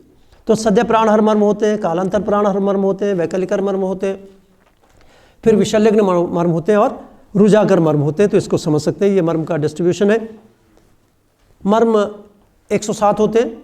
जो एक्सट्रीमिटीज़ में कितने मर्म होते हैं, 11 मर्म स्थान होते हैं। ठीक है, एक एक्सट्रीमिटी में कितने, 11, तो 11 × 4 कितना हो गया, 44 मर्म स्थान। सामने 12 मर्म स्थान होते हैं, पीछे 14 होते हैं, और अबव क्लेविकल जिसको ऊर्ध्व जत्रुगत कहते हैं उसमें कितने होते हैं, 37 मर्म स्थान होते हैं। एंड 23 + 14 9 + 3, उधर में कितने, 3, और उधर में ऊपर बॉक्स में कितने, 9। तो एक अलग एक क्लासिफिकेशन हमने और किया, हमने कहा नाभि से ऊपर नाभि से नीचे। यहाँ एक वाटर शेड लाइन होती है, आपने पढ़ा, जाके पढ़ना वाटर शेड लाइन किसको कहते हैं, वाटर शेड लाइन सब लोग पढ़ें। तो कल मैं मर्म चिकित्सा में इसकी उपयोगिता के विषय में बताऊँगा। तो when we are talking about the watershed line, तो then we can say that we have to divide the number of marma point into 2 parts, above the umbilicus and the below the umbilicus। नाभि से ऊपर कितने मर्म है और नाभि से कितने, क्योंकि नाभि से ऊपर के मर्म हम किस चीज़ में दबाएंगे और नाभि से नीचे के मर्म हम कहाँ कहाँ दबाएंगे, ये हम लोगों को पता होना चाहिए। तो इसका भी हम लोगों को जानना चाहिए। तो ये टोटल बताया, ये डिस्ट्रीब्यूशन मर्मों का। अब मर्म क्या सचमुच इतने घातक होते हैं जितने हम लोगों को बताए जाते हैं? ठीक है, ये प्रश्न है नहीं। अरे ये तो कहते हैं कि भाई चोट लग गई तो आदमी मर गया, कौन किसने देखा, कुछ देखा? मर्म सचमुच घातक होते हैं, ये समझना जरूरी है। हम अब ये आप समझ सकते हैं कि हम लोगों को कैसे महसूस हुआ कि भगवान राम और रावण के मध्य के युद्ध की बात याद करें तो जो तीर कहाँ लगा था, नाभि पे मारना पड़ा था। अब anatomically just I want to show you the importance of this umbilicus कि whenever we are talking about the anatomy of the anterior abdominal wall, तो फ्रंट का हिस्सा जब देखें, एंटीरियरली देखते हैं तो क्या है, वो होता है कि ये जो दोनों तरफ होती है रेक्टाई मसल्स होती हैं, and these 2 recti muscles are covered with the anterior rectus sheath and the posterior rectus sheath. ठीक है, एक रेक्टस शीथ ऊपर होती है, एक पीछे होती है, और इनके बीच में एक मसल इधर होती है, एक मसल इधर होती है। उसके ऊपर फेशिया होता है, फेशिया के ऊपर स्किन होती है, और फिर नीचे जो पोस्टीरियर रेक्टस शीथ होती है उसके पीछे हमारी पेरिटोनियम होती है। Then we can enter into the सिलोविक कैविटी। ठीक है, तो whenever there is any injury to this place, a lot of hurdles are there. Skin पे चोट लगेगी, फिर फेशिया पे लगेगी, फिर मसल पे, एंटीरियर रेक्टस शीथ पे लगेगी, फिर मसल को काटेगी, फिर पोस्टीरियर रेक्टस शीथ को काटेगी। बड़ा जैसे जीन्स का कपड़ा होता है ना, वैसा कपड़ा जैसा होता है, क्योंकि हम लोग ऑपरेशन के दौरान हम लोग काटते हैं तो हमें पता है कि कितना टफ होता है। जो रेक्टस शीथ होती है टफ होती है, तो वो टफ होती है तो जल्दी से वो घुसता नहीं है उसमें। तो ये सारे 4-5 चीज़ होते हैं। Then we are going to enter into the peritoneum और द इंटेस्टाइन तक हम तब पहुंच सकते हैं। But when we are penetrating a very little, just you can say nail, pin और any sharp article from the umbilicus, तो क्या होगा, सीधे के सीधे कहाँ चली जाएगी, वो सिलोमिक कैविटी में चली जाएगी, वहाँ कुछ नहीं है अंदर। इसको हम जी फिस्टन से लेके यदि नीचे तक देखें कि जब भी हमको इलेक्टिव सर्जरी करनी होती है, यदि हमें गॉल ब्लैडर ऑपरेट करना है तो क्या करेंगे, राइट पैरामीडियन इंसिजन से खोलेंगे। तो क्या करेंगे, स्किन काटेंगे, फेशिया काटेंगे, फिर एंटीरेक्टल शीथ को काटेंगे, फिर मसल को पुल करके एक तरफ से खींचेंगे, साइड में करेंगे, ठीक है। फिर उसके बाद पोस्टीरियर रेक्टस शीथ को काटेंगे, तब जाके हम पेरिटोनियम तक पहुँचते हैं। पेरिटोनियम खोलेंगे तब हम इंटेस्टाइन तक पहुँचते हैं। इतने हर्डल्स होते हैं, इतना प्रॉब्लम।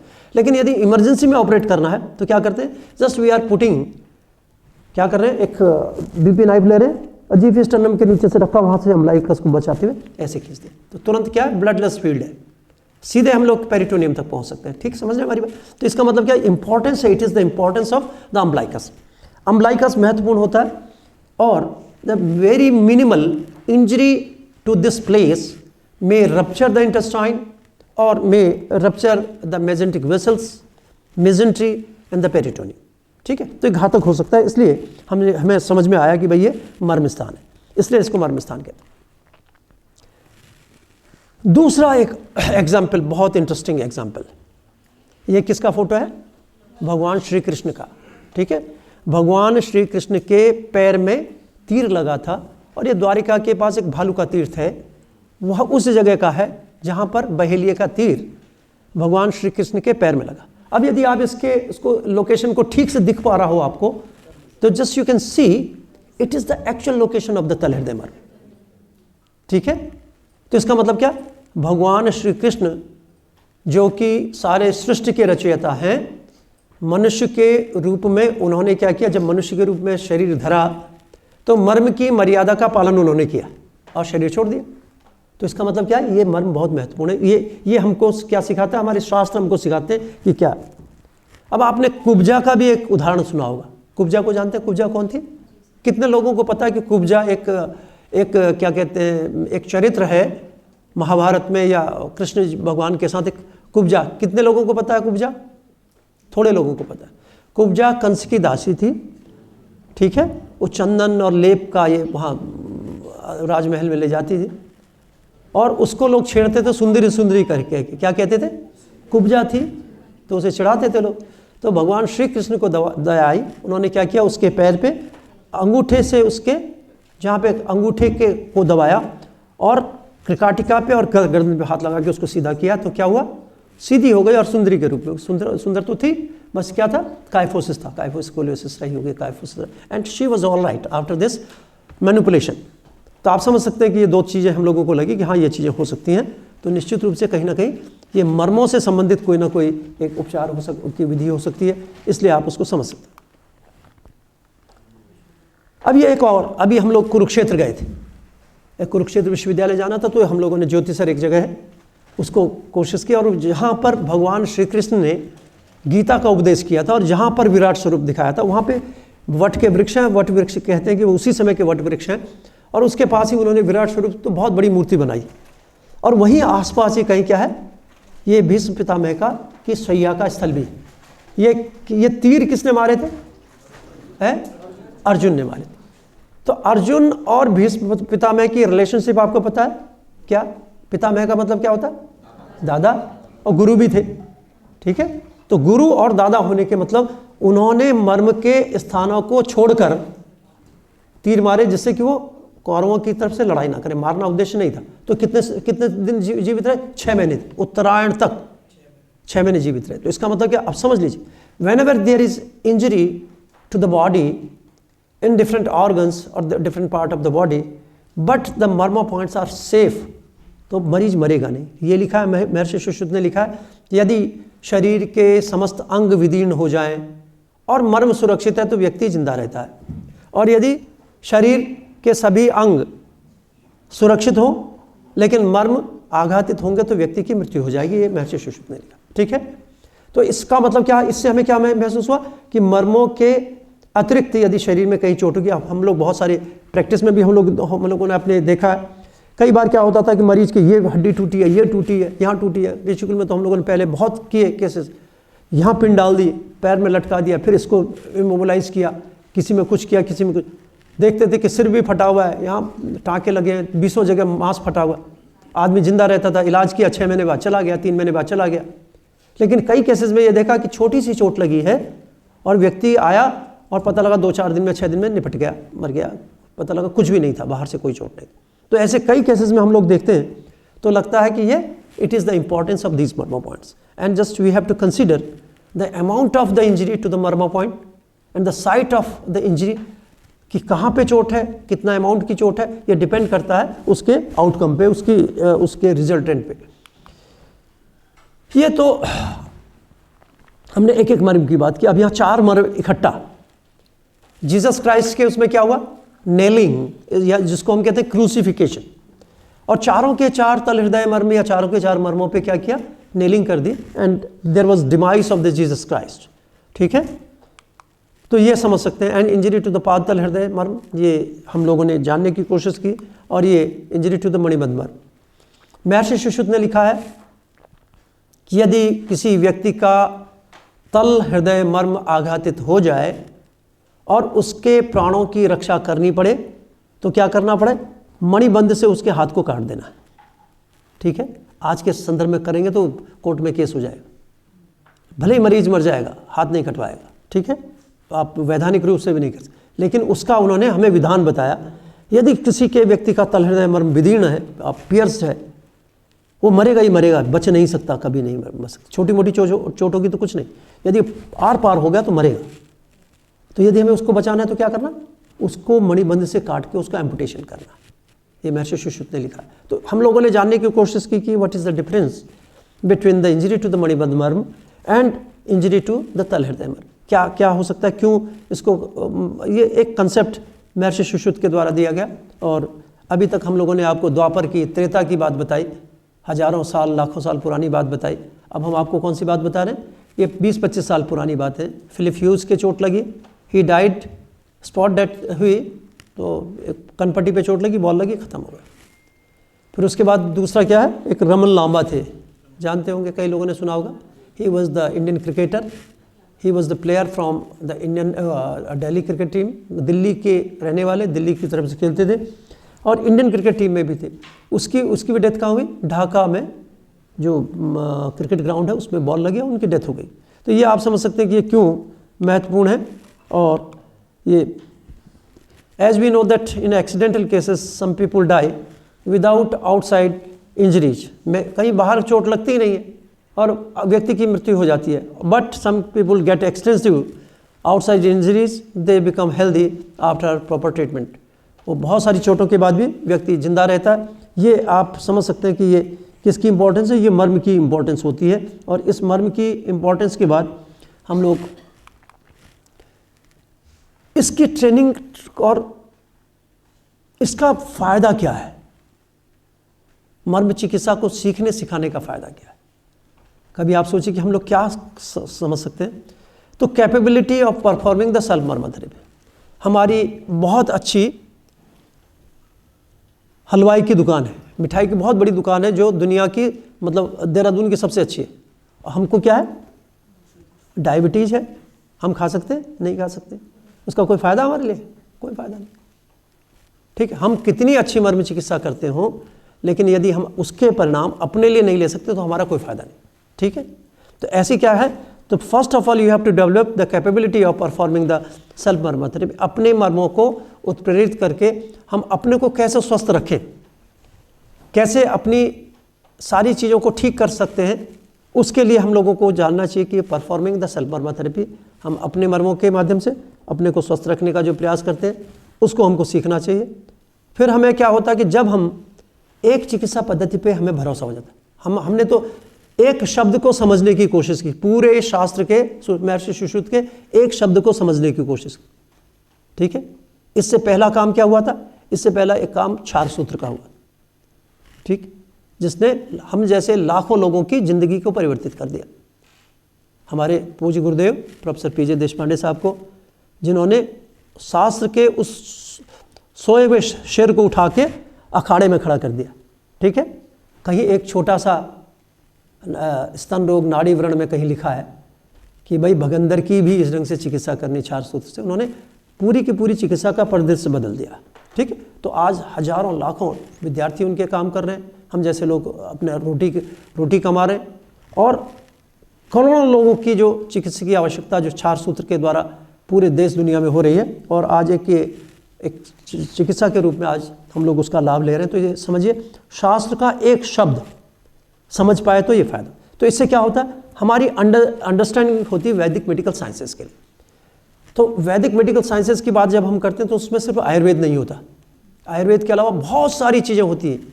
अंग जैसी चिकित्सा हो सकती है, उसमें बहुत सारी ऐसी चीज़ें हो सकती हैं, बहुत तरह की चिकित्सा पद्धतियाँ, बलि, मंगल, होम, जितना महर्षि सुश्रुत ने गिनाए कौन कौन सी हो सकती हैं। औपचारिक रोगों की चिकित्सा के लिए हो सकती है, मानसिक रोगों की चिकित्सा, उन सब चिकित्सा पद्धतियों के प्रति हमारे मन में एक विश्वास जगता है कि हाँ, इससे क्या हो सकता है। लेकिन जब हम उसको समझ पाएँ, उसको ठीक से अप्लाई कर पाएँ तो ये होता है। अब ये understanding of importance of the Vedic medical sciences in contribution to the medical science present, आज के संदर्भ में। अब यदि मैं कहूँ कि भाई पहले हम एक गोली मुंह में रखते थे और आकाश में उड़ते थे, आज उड़ के दिखाओ ना, तभी तो फायदा है। ठीक, आप पहले कहते थे भाई हमारे तो ऐसा होता तो हम यहाँ से बम मारते थे, ऐसा हो जाता, आकाश उड़ जाता था, आज उड़ा के दिखाओ ना, तभी तो फायदा है। तो कोई भी चिकित्सा पद्धति या कोई भी विज्ञान जब तक शास्त्र सम्मत नहीं होता, उसको क्या कहते हैं, should be supported by the text, should be supported by the science and should be applicable to the present scenario. आज के संदर्भ में उसकी उपादेयता, ठीक है, विज्ञान के द्वारा प्रमाणित और शास्त्रों के द्वारा प्रमाणित। तो कोई भी विज्ञान जब ऐसा होता है तभी उसको स्वीकार करना चाहिए, अन्यथा नहीं करना चाहिए। ठीक, आज यदि मैं को मर्म चिकित्सा से तो पता नहीं, हम छूते थे ये हो जाता था, उन्होंने गर्दन कमर ठीक कर दी, कमर हमने भी ठीक कर दी, भगवान श्री कृष्ण तो छोड़ दीजिए। हम जैसे नालायक लोग जो हम लोग कुछ नहीं जानते, हम लोग जब मर्म चिकित्सा करते हैं तो कमर ठीक हो जाती है। तो निश्चित रूप से इसके हमें क्या होता है कि इम्पॉर्टेंस हमें वैदिक मेडिकल साइंस की इम्पॉर्टेंस पता चलती है। अभी आप देखें कि हवन यज्ञ करते हैं, अगरबत्ती घुमाते हैं सब घर में, सब घुमाते हैं, और कोई हवन नहीं कर सकता तो क्या करते हैं, हम धूप अगरबत्ती तो जलाते हैं। क्यों जलाते हैं? हम लोगों ने एक कोशिश की थी कोविड में, और एक जो महर्षि सुश्रुत ने लिखे धूपमंत्र भी, उनके आधार पे हम लोगों ने एक पेटेंट भी कराया, विश्वविद्यालय के माध्यम से हम पेटेंट के लिए अप्लाई किया। उसके परिणाम हम लोगों ने देखे कि एंटी बैक्टीरियल इफेक्ट और एंटी फंगल इफेक्ट उसका क्या, 72 घंटे तक उस कमरे में जिसमें फ्यूमिगेट करते हैं उन चीज़ों से, उसमें बैक्टीरिया की इन्वेजन नहीं है। उसको हम लोगों ने साइंटिफिकली वैलिडेट किया, उसको पेपर पब्लिश किया, और उसको हम लोगों ने भारत सरकार को एक भेजा है कि उसको पेटेंट विश्वविद्यालय को मिले, और उसका उपयोग हम लोग सैनिटाइजेशन के लिए करें। हम लोगों ने पूरे कोरोना काल में अपने पूरे कैंपस को इन्हीं चीज़ों से सैनिटाइज किया। हम लोगों ने एक इंस्ट्रूमेंट भी डेवलप किया, उसमें पीछे से हम लोगों ने एक एग्जॉस्ट फैन लगा रखा था, अंदर उसमें संविधा जलाते थे, उसमें जड़ी बूटियाँ डालते थे, और उसको ट्यूब से हम लोग फ्यूमिगेट करते थे पूरे कैंपस को, अपने वाइस चांसलर के चैम्बर को, और पूरे उसको हम लोगों ने उससे फ्यूमिगेट किया। कि जब किसी चीज़ को हम लोग दूसरों को सिखाएं, दूसरों को बताएं कि हमारे पास तो बहुत बड़ी चीज़ है, और अपने लिए आप इस्तेमाल ना करें तो उसकी कोई उपादेयता नहीं। तो प्रैक्टिकल भी होना चाहिए, हमारे जीवन में भी वो काम आनी चाहिए, तभी फायदा करते। तो मर्म चिकित्सा क्या, अपने शरीर के लिए, अपने परिवार के लोगों के लिए, अपने आसपास के लोगों के लिए, उसका बेनिफिट मिलता है। तो ये हमारे आज के रेफरेंस में हम क्या कंट्रीब्यूट कर सकते हैं मर्म चिकित्सा के माध्यम से, ये जानना जरूरी। तो जितनी भी चीज़ें जो किसी भी मेडिकल साइंस के माध्यम से नहीं की जा सकती, वो मर्म चिकित्सा के माध्यम से की जा सकती है। उसमें कुछ उदाहरण आप लोगों को देंगे। तो जो फिर इसके बाद हमको समझ में आया कि हम just we have to understand the common diseases. तो कॉमन डिजीज क्या है आजकल के? 2-4 कॉमन डिजीजेस का नाम बताइए आप लोग। है स्पॉन्डिलोसिस हो गया, चलिए, तो आपके एक तरह से लाइफस्टाइल साइटी का। डायबिटीज, हाइपरटेंशन, हाइपोथायराइडिज्म, ये बताओ ना, IBS, ये बताओ ना। ठीक है, सबसे पहले क्या है, डायबिटीज है, हाइपरटेंशन है, हार्ट डिजीज है, ये सब क्या, common disease. But these common diseases having no common management. समझ रहे, कॉमन डिजीज क्या है, जिनका कोई कॉमन मैनेजमेंट कि हमने किसी चीज़ का काढ़ा दिया या फूड क्या कहते हैं, एक तरह मॉडिफिकेशन किया, ठीक हो गया, कोई पोस्चरिंग की तो ठीक हो गया, या कोई हमने एक छोटी सी कोई गोली दी तो ठीक हो गया, ऐसा कुछ है नहीं। Life long management is necessary, और the long time management is necessary in all the situations. जिंदगी भर दवाई खानी, और दवाई भी कैसे खानी, आज एक गोली खा रहे हैं तो 4 महीने बाद 2 गोली खानी पड़ेंगी, फिर दूसरा साल्ट लेना पड़ेगा, फिर इंजेक्टेबल पे आना पड़ेगा, फिर उसके साइड इफेक्ट होंगे, यही तो है। तो आप क्या समझ सकते हैं कि ये जितनी भी चीज़ें हैं कॉमन डिजीजेस को हम लोग समझते हैं, और एक बार एक चीज़ हम लोग कहते हैं कि जब भी हम ब्लड प्रेशर की बात करते हैं, जब भी हम डायबिटीज़ की बात करते हैं, तो हम लोग यहाँ से गवर्न नहीं होते, कहीं और से गवर्न होते हैं। ठीक है, हमारा ब्लड प्रेशर की जो हमारे ब्लड शुगर की रेंज कितनी है, पीपी कितना होना चाहिए, फास्टिंग कितना होना चाहिए, 70 to 110 फास्टिंग होनी चाहिए, और 110 से 140 क्या होना चाहिए, पीपी। ठीक है, हमारी पूरी पीढ़ी और हमसे पहले पुरानी पीढ़ी 80 से 120 पे जिंदा थी और 120 से 180 तक जिंदा थी। कोई डायबिटिक नहीं था, कोई डायबिटिक नहीं था। हम कितनी देर में डायबिटिक हो गए, एक वहाँ से एक मेल आया, अब लेवल ये होगा तो ख़त्म हो गया काम। ठीक है, तो क्या तो हम पहले डायबिटिक थे, आज डायबिटिक, तो क्या सही है? सही ये है, किसी भी चीज़ को खुद नहीं स्वीकार करना चाहिए। स्वीकार इसका क्या करना चाहिए था, मैं इसकी नीति भी बताता हूँ कि क्या करना। 1 करोड़ आदमियों को क्या करिए, खाली पेट, जो हेल्दी इंडिविजुअल हैं, जिनको हम हेल्दी मानते हैं, ये नहीं कि डायबिटिक है नहीं, irrespective of the blood sugar level, जो स्वस्थ हैं, एक एज ग्रुप के हैं, उन सभी की ब्लड शुगर आप काउंट कर लीजिए, 1 करोड़ आदमियों की, उनको जोड़ लीजिए, 1 करोड़ से भाग दे दीजिए, जो मीन वैल्यू आती है वो हमारे लिए, इंडियंस के लिए। ठीक है, उतना करने में कोई हर्ज है? आप किसी दूसरे की, कोई कुत्ता खा रहा है, बिल्ली खा रहा है, उसका ब्लड प्रेशर, वो शराब पी रहा है, उसका ब्लड प्रेशर, मेरा ब्लड प्रेशर एक जैसा है।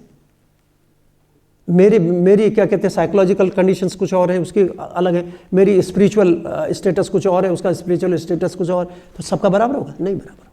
तो हमें क्या करना चाहिए था, हमको पहले इसके ढंग से डायग्नोसिस करना। पहले ब्लड हमारा टेम्परेचर कितना था, 98.4, अब कितना है 98.6। अरे नाप लो ना, 1 लाख आदमियों का एक बार टेम्परेचर नाप के उसका मीन निकालो ना, इसमें कौन दिक्कत है? क्यों आप ऐसे स्वीकार कर रहे हो?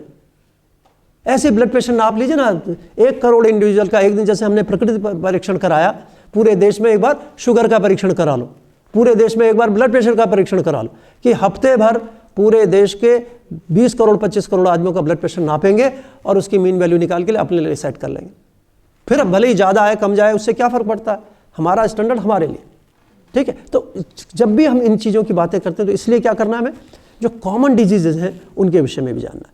तो कब हमें दवाइयों का इस्तेमाल करना, 120 130 हो गया, तो 130 140 हो गया, तो उसके बाद डायबिटिक है क्या हम? 140 से ज़्यादा यदि आने लगी शुगर, 150 आ गई, तो हम डायबिटीज़ की दवाई शुरू कर देंगे, तुरंत कर देते। क्या करना है, मर्म चिकित्सा करनी। क्या करना है, डाइटेटरी मॉडिफिकेशन करना। क्या करना है, आपको एक्सरसाइज करनी। क्या करना है, आपको योग करना है। क्या करना है, प्राणायाम करना है। You have not to take the medicine. ठीक है, तो जितनी भी कॉमन डिजीजेज हैं, how to overcome with this situation, कैसे हम इससे बचें, कैसे हम इससे बाहर आए, ये सबसे महत्वपूर्ण है। आज सबसे ज़्यादा आवश्यकता है non pharmacopoeial way of healing की। कोई भी नहीं चाहता कि हम दवाइयाँ खा के अपना जीवन जिएं। तो non pharmacopoeial way of healing की जब बात करते हैं, तो मर्म चिकित्सा का एक बहुत बड़ा कंट्रीब्यूशन होने वाला है पूरे देश दुनिया में, और उसको लोग स्वीकार करने के लिए तैयार हैं। हम जब भी कहते हैं कि यदि अंतर्राष्ट्रीय स्तर पर आयुर्वेद को प्रतिस्थापित करना है या उसकी एंट्री करानी, तो वैसे तो होगी नहीं, क्योंकि वो कहेंगे भाई बिना दवाई के आप कुछ नहीं कर सकते। आपके डॉक्टर्स या कोई भी डॉक्टर है, यदि विदेशों में उसको लाइसेंस लेना है, तो किसका लाइसेंस लेना पड़ता है? मसाजर का। एक मसाज करने वाले के तौर पे उसकी गणना होती है, उसके अलावा कुछ नहीं कर सकता। वो तेल भी जो है, तेल लगा के वो मालिश कर रहा है, उसके अलावा कुछ नहीं कर रहा। यदि आपको मर्म चिकित्सा, यदि आपको आयुर्वेद को अंतर्राष्ट्रीय स्तर पर प्रतिस्थापित करना है, तो क्या करना है, मर्म चिकित्सा का इंजन लगाना पड़ेगा। बिना उसके नहीं होने वाला। क्यों नहीं होने वाला? कि it is a non pharmacopoeial way of healing, उसमें कोई वैधानिक दिक्कत भी नहीं है, और उसके परिणाम इतने आश्चर्यजनक हैं कि यदि उनके परिणामों को हम लोग देख लेते हैं, तो आयुर्वेद की और विधाओं के परिणामों के विषय में हम, जब ये इतनी तेज है, तो आयुर्वेद की सारी चीज़ें सही है, वो उससे पास हो जाती। ठीक है, तो मर्म चिकित्सा को आपको, हर व्यक्ति को, यदि आपको ये चाहिए कि आपके आसपास के लोग ये आयुर्वेद की चिकित्सा की तरफ मुड़ें, आपकी तरफ आएँ, तो आपको क्या करना, परिणाम किसके देने पड़ेंगे? मर्म चिकित्सा के परिणाम देने पड़ेंगे। भाई तुरंत फायदा हुआ। अब आप क्या कर रहे हैं, आपने दर्द ठीक कर दिया, भाई अब ऐसा है, अब आपको 21 दिन हमारे यहाँ पंचकर्म के लिए आना पड़ेगा, तो आएगा, नहीं तो नहीं आएगा। ठीक है, आपने क्या कर दिया, उसका दर्द बिल्कुल ठीक कर दिया। 2 महीने से दर्द था और आपने मरहम दबाया तो क्या हुआ, ठीक हो गया। अब उसके कह रहा है कि मेरे तो सारे शरीर में दर्द, भाई ये तो दर्द हमने ठीक कर दिया, अब क्या करना है आपको, स्नेह संवेदन करा के हमारे यहाँ पंचकर्म की व्यवस्था है, अब आप वहाँ तो तुरंत दौड़ते हुए आएगा। ठीक है, तो ये सारी की सारी चीज़ें ये हमारी जो है वो करती है। अब इसके बाद अब यदि एक बात और आप लोगों को बताएं कि हमारे देश में ब्लड प्रेशर और शुगर की जो दवाइयाँ, उसका इन्वेस्टिगेशंस और उसके प्रोसीजर में जितना खर्चा होता है, एक छोटे देश की अर्थव्यवस्था चलती है उसे। ठीक है, कितने कितने रुपए की गोली, 20-20, 30-30 रुपए की ये गोली है, 2 गोली 3 गोली रोज खानी है। ठीक, कितने लोग हैं, 6 करोड़ लोग हैं। इन्वेस्टिगेशन HbA1c कितने रुपए का होता है, हर दूसरे तीसरे महीने कराना है। शुगर सुबह शाम करानी है, एक मशीन खरीदनी है। ठीक है, रोज उसकी कोई पिन खरीद रहा है, कोई उसकी स्टिप खरीद रहा है। उस सब में जितना खर्च होता है वो ब्लड प्रेशर और शुगर में, उससे किसी छोटे देश की अर्थव्यवस्था चलती है। आप इससे बाहर निकल सकते हो यदि आप अपने इन परिणामों को दिखाओगे, लोगों को बताओगे, अवेयरनेस करोगे कि भाई दवाइयाँ कम से कम खानी है, मर्म का उपयोग करना है, आयुर्वेदिक दिनचर्या का पालन करना है। ठीक है, बहुत ज़रूरत होती है तो हमें आयुर्वेद की पंचकर्म की चिकित्सा पद्धति है, हमारी औषधियाँ। जब आप ये एक मिशन के तौर पे करोगे तो सबको हेल्थ की जो ये सुविधाएं हैं वो मिल भी सकती हैं और वो हम इन सारी चीज़ों के दुष्प्रभाव से बच भी सकते हैं। तो इसका यदि किसी को फ्रोजन शोल्डर है तो कितना समय लगता है फिजियोथेरेपी में, कभी आपने पूछा? महीनों लगते हैं, 3 महीने 4 महीने 6 महीने तक लगते हैं फ्रोजन शोल्डर में। ठीक, और ये कितनी देर में ठीक हो जाता है? एक सिटिंग में ठीक हो जाता है।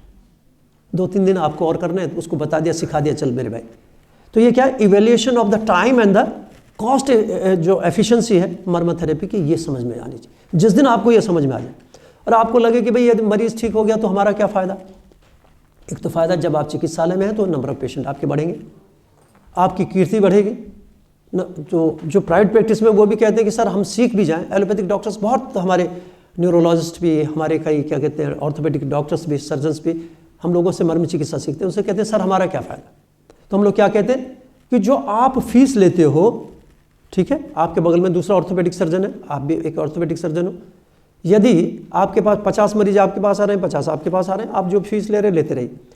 आपका मरीज यदि जल्दी ठीक होता है तो नंबर ऑफ पेशेंट किस पे बढ़ेगा, आप पे बढ़ेगा, आपकी कीर्ति बढ़ेगी, आपका नंबर ऑफ पेशेंट बढ़ेगा, तो आउटकम किसका बढ़ेगा, आपका बढ़ने वाला। तो कभी भी ये मत सोचिए कि भाई यदि मरीज जल्दी ठीक हो गया तो आपका नुकसान है, फ़ायदा है हमेशा, क्योंकि वो मरीज मेरी माँ हो सकती है, मेरा भाई हो सकता है, मेरे पिता हो सकते हैं, मेरा पुत्र हो सकता है, ठीक है, मेरा दोस्त हो सकता है, मेरा कोई बहुत खास हो। जब मैं उसके लिए परेशान हो सकता हूँ तो हर व्यक्ति के लिए मुझे वही चीज़, वही भाव मेरे मन में होना चाहिए। इसलिए कैसे अच्छे जल्दी से जल्दी मरीज ठीक हो, इस भाव के साथ हम लोगों को मर्म चिकित्सा करनी चाहिए और उसको समझाना चाहिए। जब हम घुटनों की बात करते हैं तो हम लोग घुटनों की क्या बात करते हैं कि लगभग 5 लाख नी रिप्लेसमेंट सर्जरी हमारे देश में प्रतिवर्ष होती है। कितनी होती है? 5 लाख। देहरादून में पता नहीं कितने सेंटर होंगे, हरिद्वार में पता नहीं कितने, हर कस्बे में आज नी रिप्लेसमेंट सर्जरी होती है। तो लगभग 5 लाख। और प्रेस्क्राइब कितनों को की जाती है? 1 करोड़ से ज़्यादा लोगों को प्रेस्क्राइब किया जाता है कि घुटने बदलवाने या घुटने खराब हो गए, घुटने खराब हो गए। ये तो हर किसी के मुंह से निकलता है।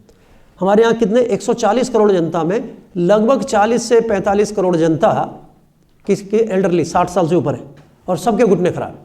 ठीक है, तो क्या करते हो? डिक्लोफेनिक सोडियम खाएंगे, पैरास्टामोल खाएंगे, सेंटोपेप्टिडेज खाएंगे, कुछ NSAID खाएंगे, कुछ स्टेरॉइड खाएंगे, सारी चीज़ें खाते हैं।